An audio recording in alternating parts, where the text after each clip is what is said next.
Hello,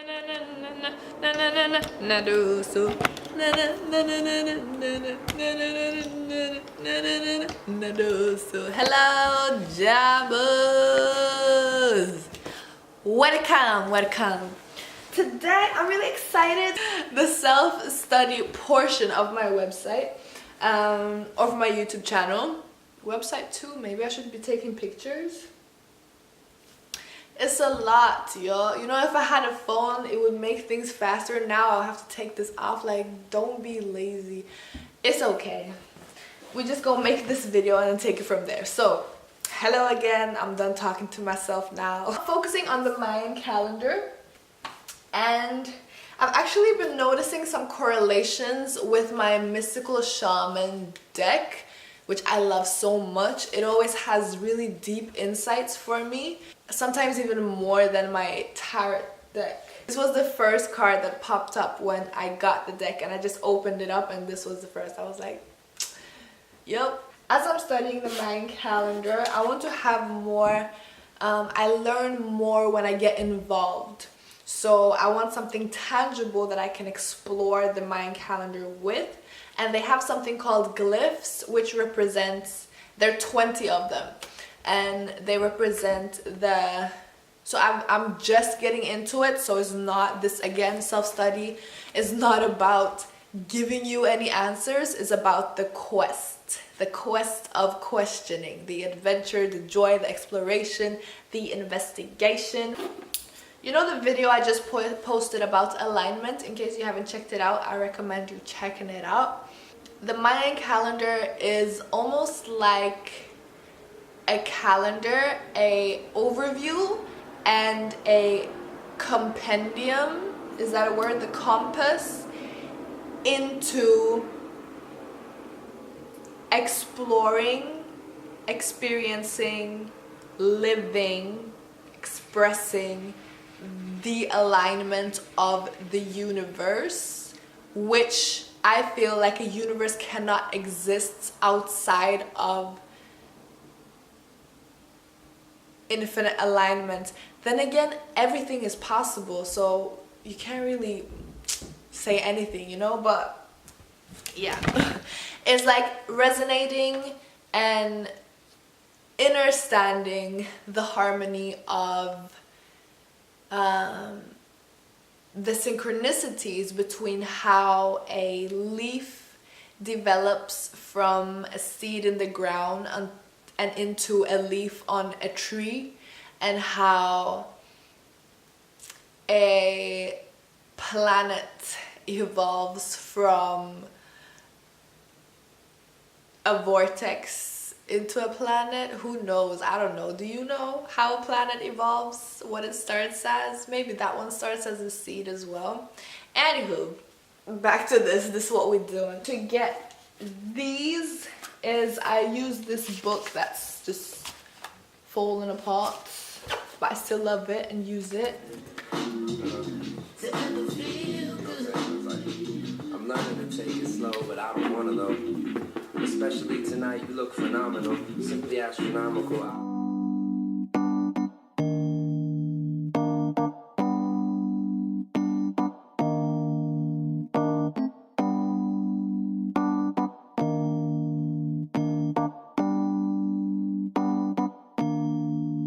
I was looking for affection, so I decided to go. Swing it in my direction, I'll be out of control.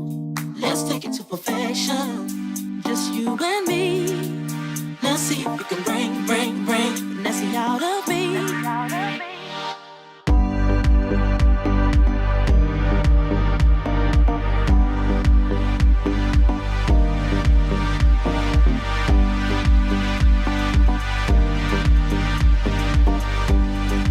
Hello, I just want to say that I experienced the image from a different perspective now that I'm drawing it. So I really recommend creating space and time to draw them if you're interested in studying this calendar, just because you experience imagery and visuals and symbols so much differently and colors and contrasts when you actually take time or make time and space to do it.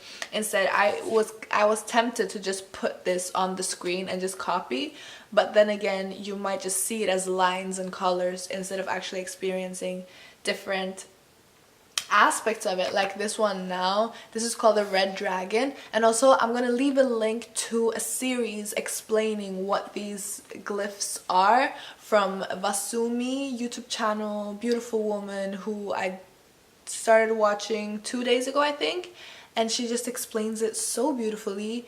And I have that as a source also, like in the back of my mind, of inspiration and of information.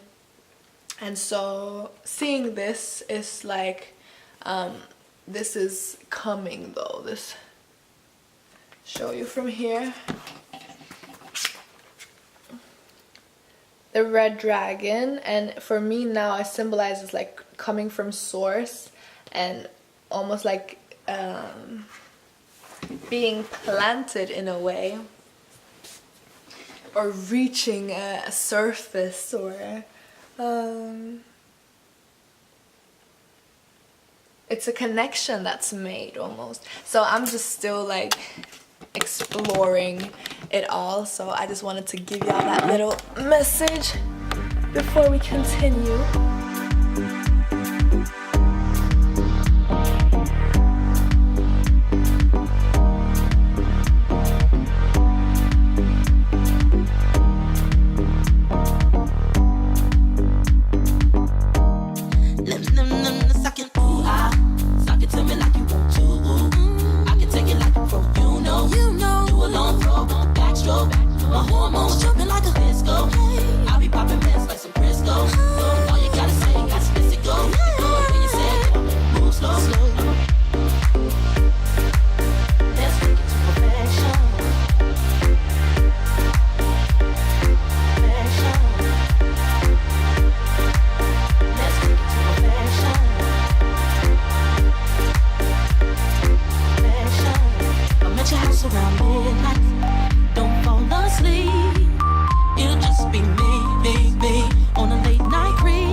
Now what's left is to color them in.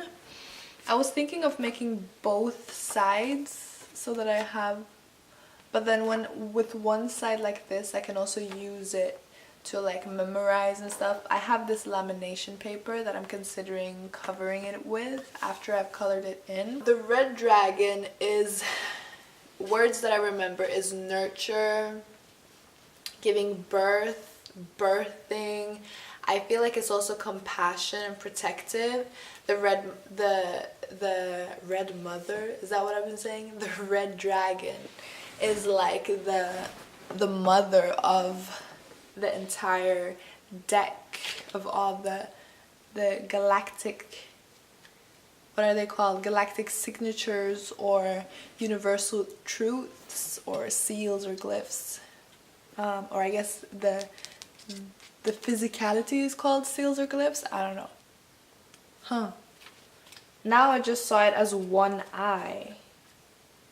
So how I've been seeing it is this coming from here, this being like a beaming or an entering, the action of entering. Also preservation. Yeah, we're going to end it there. And then the white wind, this looks like a tongue doing this. And like playfulness is what I'm feeling. But the white wind is the first breath that comes through the mother and enters the life and awakens the life into this experience.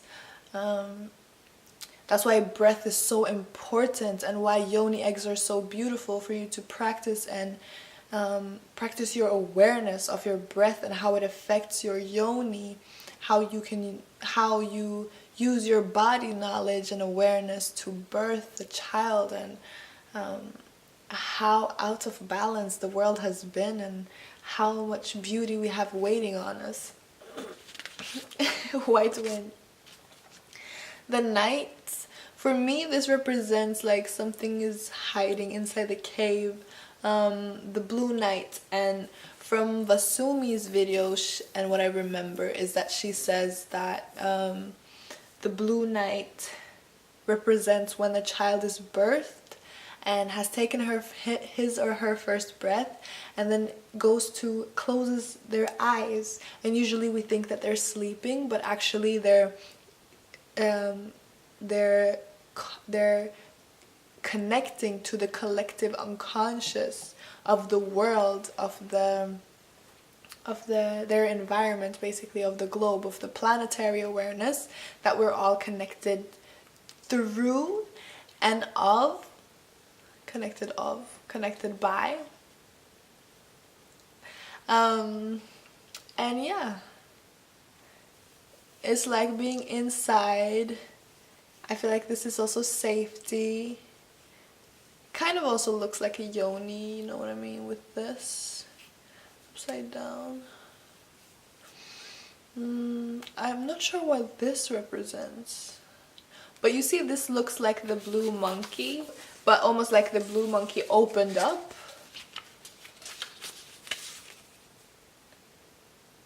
And then allowed something to enter. I don't know. So that's the blue night. And then, did I say, yeah. The unconscious. The yellow seed. I feel like this looks so, like, it has its perfect spot. And it's almost like connecting to the divine information or to the infinite information, connecting back to source through the ground. Yellow seed.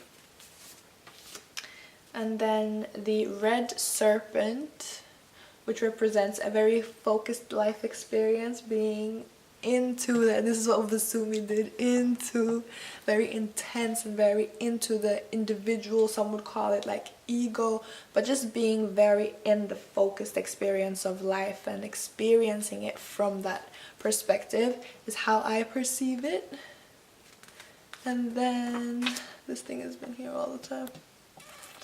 And then the white world bridger is once you get into that zoomed in life experience and you're able to let go of it, you're enjoying it, and then you're also able to let go of it. Detachment, and the more detached you are, the more you can be with different people or aspects of energy, because you're not attached to a specific kind of energy, and you can float and move around depending on where your curiosity lies or your passion lies. And bring in knowledge from here and bring it over here, and then connect the two through you. That's the world bridger. It's a beautiful one. I really love that one. Next, we got the blue hand. And this one's white, by the way. Yeah, I think I said that. Blue hand.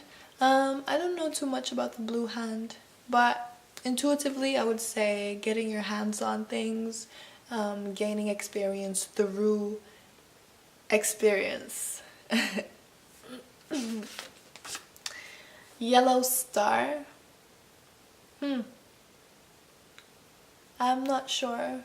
I don't have any words that I remember connected to this yellow star. Yeah, I would say alignment, probably the closest I could get to anything. This one, the red moon, is really interesting because like the sun, usually we just see it as a round circle, and then the moon too, we usually see it as a round circle or as a colored in circle for the new moon. And here is the moon inside what looks like a cave. It could also represent the yoni. And it's really fascinating for me that this is the way they chose to depict it.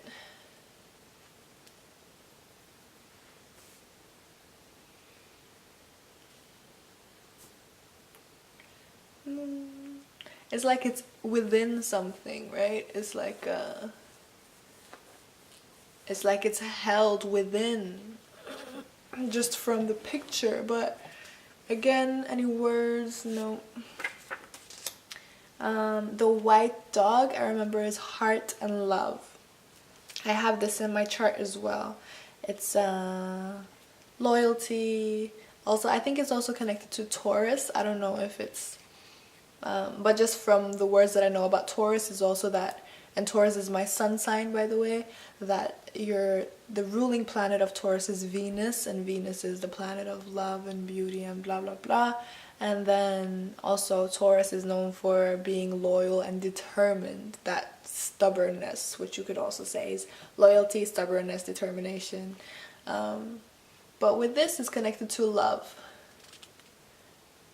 Maybe dumb love too is an aspect of it. I was just thinking about dogs, and I love dogs, by the way. I'm sure you've seen Young Dagger. Here, this is my little sister's, but she's left it in my room. She doesn't say anything, and sometimes she pets it, sometimes she doesn't even notice it, but I've just kept it here as a reminder of one day that I'm gonna get a dog, and also just to like physically bring it in, kind of. And yeah, it's cute. I'm so excited. I'm gonna have 2 dogs. I know exactly what their name's gonna be. I haven't decided 100% on their race yet. Doesn't really matter, but more in the looking like either it's gonna be more husky looking or more pit bull, Rottweiler, that kind of dog. Not a small one, big one. This is Blue Monkey. Blue Monkey is play, the childlike innocence of play, and breaking and what's that word? Challenging the boundaries and just jumping around and moving, and the magic of the world, the play of the world. Reminds me of Leo energy, like that untamed, where you live and you learn, and then like jumping and then you fall on your face, like Vasumitu said, and then you're like, oh. And then the next one, Blue Monkey, is Yellow Human, and that's the experience, the lesson learned from this space.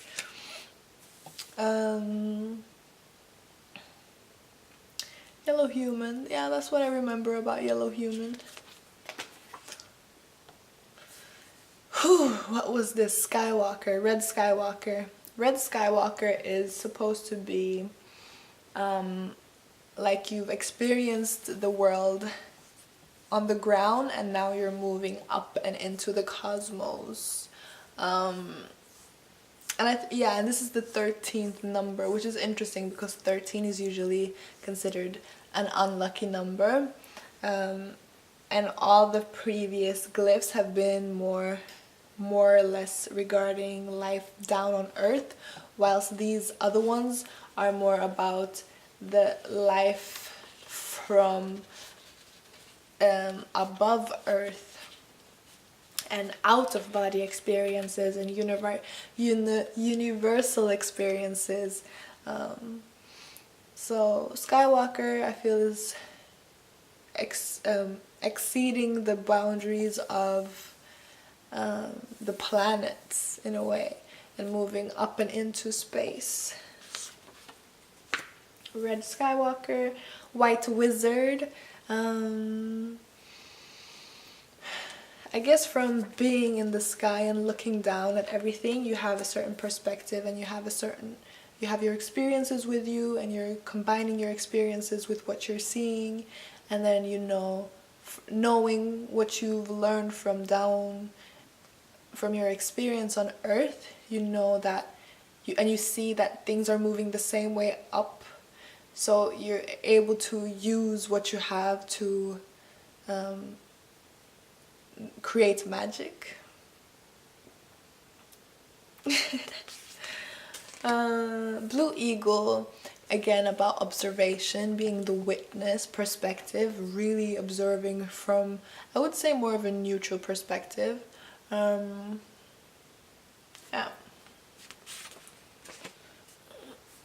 I feel it's really important to mention again that these are not like facts, these are just things that I'm sharing, and I really recommend checking out the link that I'll leave in the description box for informed information.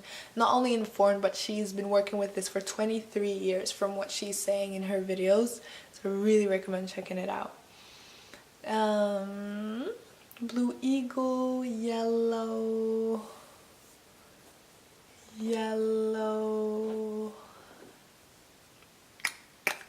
I want to remember it.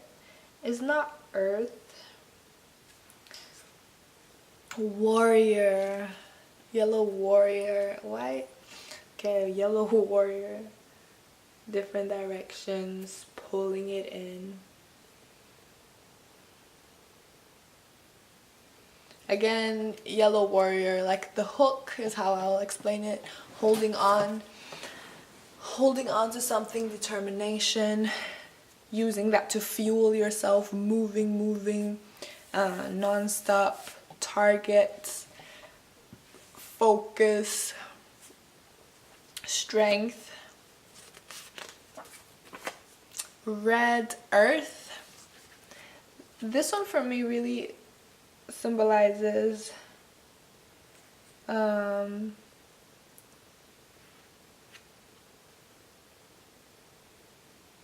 the universal truth of your individuality is what I feel with this.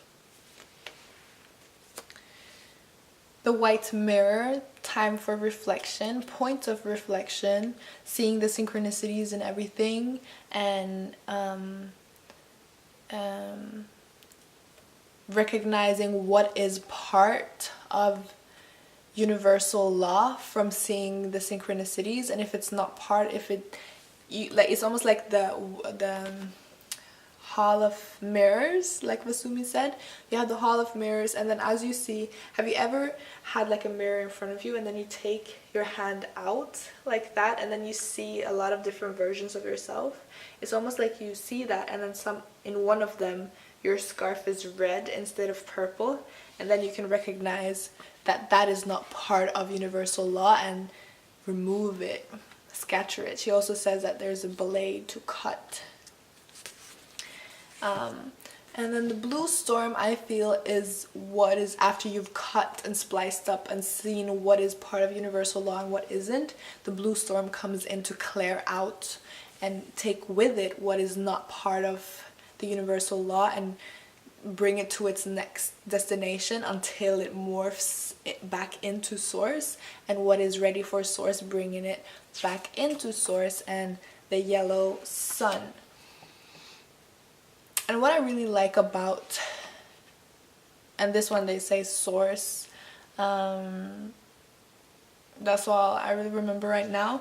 What I love about the Mayan calendar is that there's one day when you do 28, which is all the days per moon, and there are 13 moons, so there's 28 times 13 equals 364, and then there's one day that isn't counted, and that day is basically from, I feel, from source and in from what we call source, what is being called source, which for me is like the channel of source, the visible aspect of source, and then there's the one day for source that is outside of what we can comprehend, outside of what we can see, outside of, it's within the stillness, the complete blackness, the all and the nothing space. Yeah, I actually wrote a poem kind of thing, which I'll write down below, and also leave a link to my website where I want to write more. Just see what comes through. I'm really excited, and thank you for watching. I hope you enjoyed, and let me know if you're interested in this calendar and what kind of things you're gonna do to learn it on your own, if you're gonna do it on your own, if this was helpful. And yeah, stay jamming, jammers, stay jamming, jamming. Suck it to me like you want to. I can take it like a pro, you know. Do a long throw, backstroke, my hormones.